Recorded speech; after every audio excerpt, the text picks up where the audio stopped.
Integrales de superficie.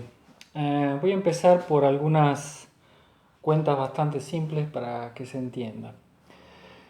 Supónganse, como ahí que estoy dibujando, ¿sí? Que tienen un rectángulo, ¿sí? En el plano XY. ¿Sí? Suponemos que tienen los lados paralelos a los ejes. Y supónganse que tienen este rectangulito que, digamos, está inclinado. Estas dos alturas son iguales y estas dos alturas son iguales, ¿sí? O sea, estaría como subido en el eje, en estos dos ejes, en la misma forma, en la misma cantidad. Y la pregunta es, ¿cómo es el área de este rectangulito con respecto a este rectangulito? ¿Sí? El área del de abajo, obviamente, es delta X por delta Y.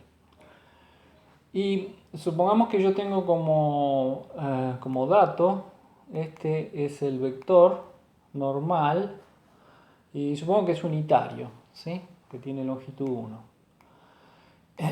Que este sale normal a 90 grados de la superficie esta. Entonces lo voy a calcular. Por un lado, como lo levanto de los dos lados acá la misma cantidad, esta longitud es delta X, es la misma longitud que tienen abajo, ¿sí? Y acá estoy dibujando en perspectiva de perfil, o sea, lo estoy mirando de este lado nada más, ¿sí? El delta X está acá y el delta Y sería este punto para, digamos, para adelante. Lo estoy mirando, repito, en perspectiva. Ok, entonces el delta L que estoy dibujando acá, que es esta longitud, ¿sí? Esta que está acá, ¿sí? Fíjense, si yo tengo este número alfa, alfa sería el ángulo de este triángulo rectángulo que estoy marcando acá. Si yo hago delta I sobre delta L, delta I sobre delta L, ese es el coseno de alfa, ¿sí? Ahora, este alfa, se puede ver, es el mismo ángulo entre el, el vector k, que es el correspondiente al z, y el eta, que es el vector normal, unitario. ¿Sí? Ese ahí los dibujé. Si uno mide el ángulo, ese es el mismo ángulo alfa que esto. Eso por semejanza de triángulos sale fácil. Entonces, cuando uno hace escalar eta con k, por definición, esto es el módulo de este que es 1 por el módulo de este que es 1 por el coseno del ángulo comprendido. O sea, tengo que el coseno de alfa, que es lo que yo quería, fíjense, quería coseno de alfa, es eta por k. Conclusión, si despejo el delta L de acá, delta L es delta I sobre coseno de k, y el coseno de k es, perdón, el coseno de alfa es eta por k. ¿Sí? Conclusión, el área de este rectangulito, ¿sí? Es el delta L por el delta X, como dije ahí, y el delta L es delta X sobre coseno de alfa, y el coseno de alfa es eta por k. Entonces yo tengo que el área verde de eso, lo puedo calcular si yo sé el normal unitario. Bien, ahora voy a recordar algo de la clase 22. Supongamos que ahora voy a hacer el dibujito que está en el otro. Tengo una función definida en un abierto de R2 con derivada primera continua. Entonces, si tomo un punto cualquiera de ese abierto, el vector normal, o sea que el que apunta en la dirección positiva de los z, está dado por esta expresión, ¿sí? Es menos y por la derivada de f en x en el punto, menos j por la derivada respecto de, acá falta un i, ¿sí?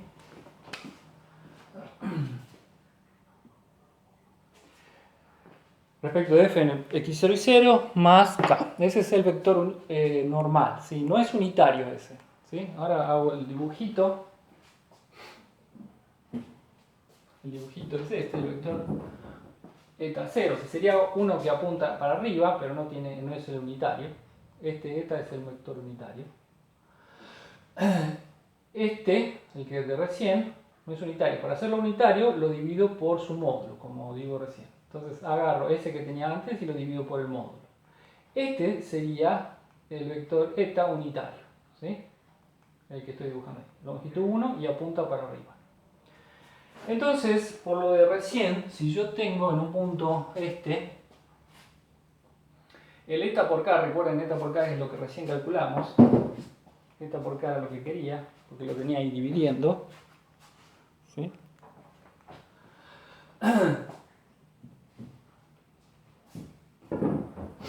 Entonces, eta por k, voy a hacer la cuentita ahí.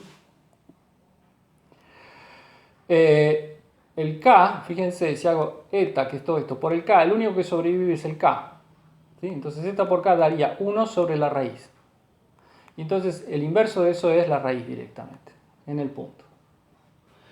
Bien, entonces ahora puedo ir a la definición de integral de superficie. Básicamente lo que uno tiene es lo siguiente.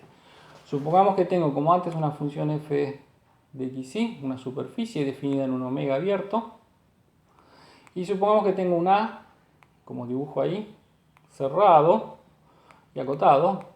Si quieren pueden pensar que es unión de regiones X simples o Y simples. ¿Sí? Y supongamos que yo quiero calcular la superficie de lo que yo proyecto el A para arriba en el eje, o sea, en el sentido del eje Z. Esto me da una superficie que es la parte verde, ¿sí? Lo que llamé sub. Y quisiera calcular el área de esa región verde que llamé sub.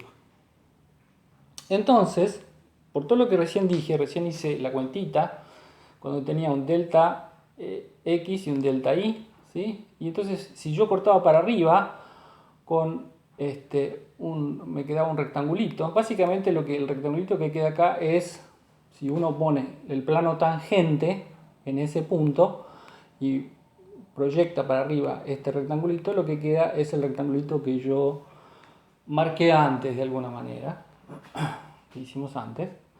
Y quiero saber el pedacito de área de ese. ¿Sí?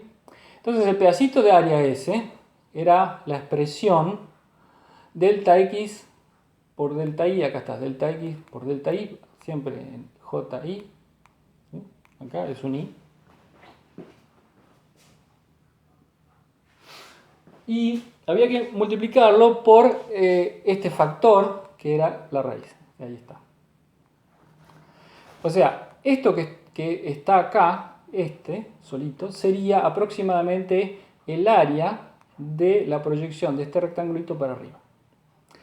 Y si yo cuadriculo, digamos, la región A, ¿sí? Por rectangulitos, entonces la suma esta sobre esos rectangulitos sería la suma sobre las aproximaciones al área, lo que llamé la superficie sub. Entonces esto es el área sobre A de la superficie esta. O sea, esta es el área de lo que llamé sub. Es una aproximación, esto sería una aproximación a ese área. Bien, ¿qué quiere decir esto? Esto quiere decir que, fíjense, si yo hago tender la partición cada vez más y más fina,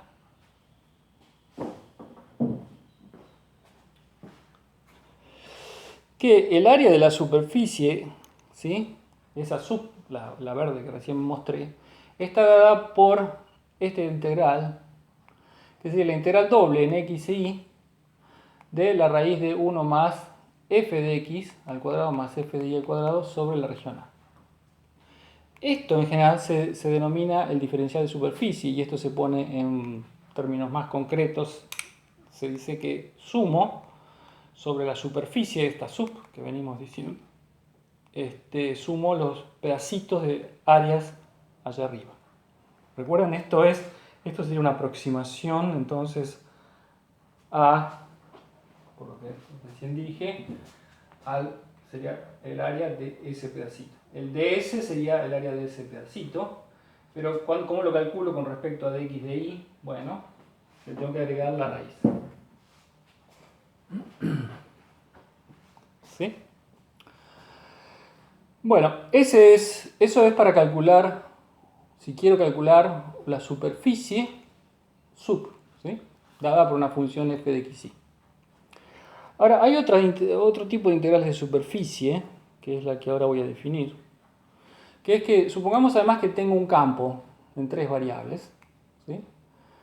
Y supongamos que es continuo y definido en la superficie esta sub que recién vimos. Y voy a llamar el diferencial de superficie, pero ahora en forma vectorial, como el vector unitario para arriba, como recién, por el diferencial de superficie que es este. Entonces, la integral de superficie, que se describe así, en forma bien compacta, sería la integral sobre la superficie esta, la verde que recién vimos, del campo, producto escalar, ¿sí?, por el diferencial de superficie este. O sea, es esto, por definición, y el significado de esto es, el diferencial de superficie es todo esto, como recién lo mostré, lo integro sobre A, y acá hay que multiplicar escalarmente f con el normal. ¿Sí? Entonces, si hago f con el normal, listo, lo integro, uno lo está integrando sobre la superficie. ¿Sí? Si uno hace eso,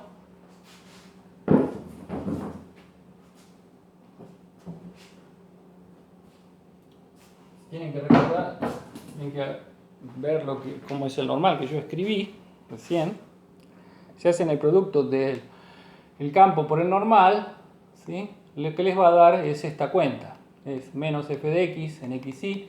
Y el campo es el f de xy y el z. En el z estoy poniendo la función, ¿sí?, porque estoy integrando, ¿sí?, estoy integrando el campo sobre los valores xy, pero el z vale lo que vale la función f chica.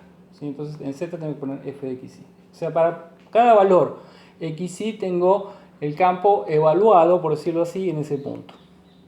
¿Sí? Bueno, cuando uno hace las cuentas, esto sería lo que llamo la integral de superficie, ¿sí?, de un campo, ¿sí?, o sea, el f grande es un campo. Esto es la integral de superficie con la normal apuntando hacia arriba, ¿sí? Acá estoy tomando la normal apuntando hacia arriba. Siempre que tengo estas condiciones. La f de xy, repito, está definida dentro de omega, tiene primeras derivadas continuas. El a es un cerrado, acotado. Y f es un campo continuo en la superficie. ¿Sí? Esta es la definición. Ahora después voy a dar el concepto geométrico de lo que estamos haciendo.